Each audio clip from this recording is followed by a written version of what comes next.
कहा, उस औरत से कहा, उस उर्वशी से कहा ऋषि ने कि इंद्र मरेगा तो तू क्या करेगी? तो भी तो मरेगी, तो भी मरेगी। कहने लगी मैं 14 इंद्रों को वरूंगी।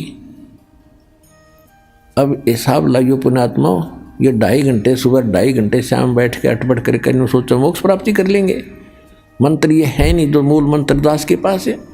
तो कहने का भाव यह है कि इतनी तपस्या, इतने पुण्य किए थे उस पुण्यात्मा ने, जो इंद्र की पटरानी बनी हुई है, उसकी कितनी 1000 चतुर्युग की आयु थी उसकी, 1008 चतुर्युग की।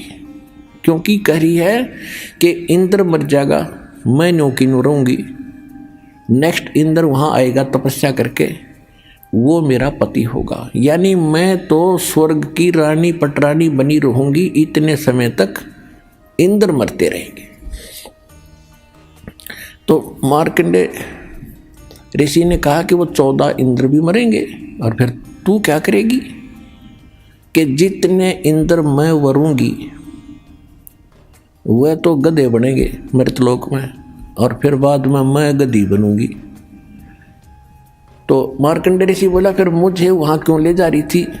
कि मैं अपनी इज्जत रखने के लिए, यदि मैं हार कर जाऊंगी तो मैंने दुआगन करेंगे, मुझे दंड देंगे, मजाक करेंगे, मेरी बेइज्जती करेंगे, तू हार का आएगी।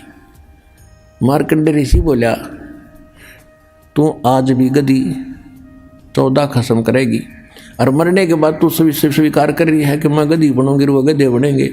सारी भी इज्जत की ठेकेदारी बन रही है अपनी इज्जत रखने के लिए।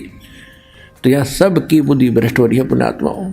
अब इतने में इंद्र आ जाता है और आके कहा कि हे बंद नवाज,